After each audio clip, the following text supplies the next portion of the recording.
myself, with whom I shared a longing for the world and its imagined pleasures.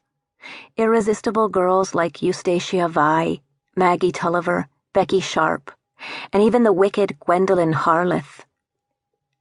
It is no wonder that my curiosity threatened my peace of mind. I couldn't explain my thoughts or begin to understand them. There was nothing in my family that would have anticipated such a seeking temperament as I possessed, a mystery which often distressed me. Without knowing how to remedy it, I understood that I was already estranged from my parents, if only in my desires, and that my efforts to earn my mother's regard were fruitless.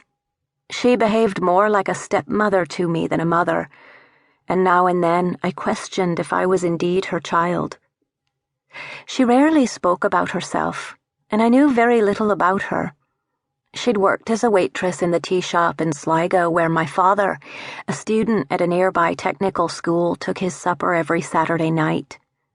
When my grandfather Palmer died shortly after their marriage, my father abandoned his studies to take over the family shop. My mother said that she'd never have married him had she known she'd be lost for the rest of her miserable life in the filthy bogs of West Ireland. She claimed to envy her sisters. One had run off with a commercial traveller, and the other had drowned in childhood. She was born a fool, she said, and she would die a fool. I did not think her foolish. She had too little charm for that. But her disappointments had rendered her bitter and unkind. My father and I were in constant dread of her. I lived in a chaos of desire and disappointment.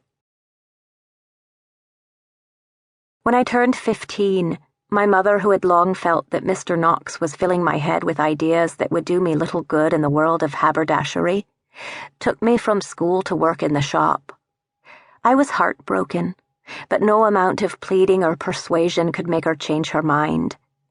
Mr. Knox sent word through one of my fellow pupils, a smirking boy named Peter, whose father was bailiff at the castle, that he hoped I would continue to read his books and to accompany him on his walks. My mother told Peter to inform our teacher that I was far too busy to idle in the woods. A few days later, I announced that Mr. Knox wished to engage me to clean the schoolroom. My mother, who welcomed the chance for me to earn a little money, allowed me to go to the rectory every Saturday when the shop was closed. When I told Mr. Knox my lie, knowing that my mother would demand to see the money, he said that I'd more than earned it, having read aloud to him for years. He was happy to give me a shilling every week. Mr. Knox particularly liked me to read from the Peterborough Bestiary, which I'd come to know by heart. Cranes divide the night into sentry duty, and they make up the sequence of the watches by order of rank, holding little stones in their claws to ward off sleep. When there is danger, they make a loud cry. The bestiary also advised that parrots be beaten with an iron rod should they refuse to talk, a passage that always made him laugh. He had a pet gull named Wedgwood that he'd raised, from the shell, he liked to say, and the bird often accompanied us on our field trips. Mr. Knox also taught me to keep his lists in order, and through observing the comfort he took in them, I began to keep lists of my own. In my first list, made when I was 12, I wrote, a fine pair of shoes, a diary with a key, a parrot, a curling iron.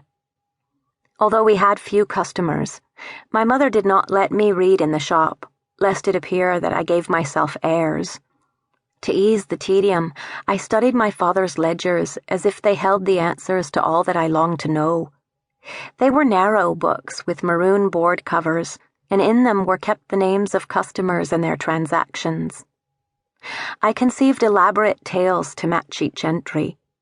The notation, Mrs. Dennis Gurney, dozen handkerchiefs, no monogram, 1 bolt pink tulle, 3 packets needles, made me wonder what Mrs. Gurney possibly meant to do with so much tulle.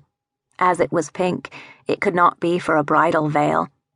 And less interesting, why she had chosen plain handkerchiefs, as the monogramming was done to order by my mother and free of charge. That the Catholic priest, Father Timothy, fancied costly cashmere hose that had to be ordered from Dublin.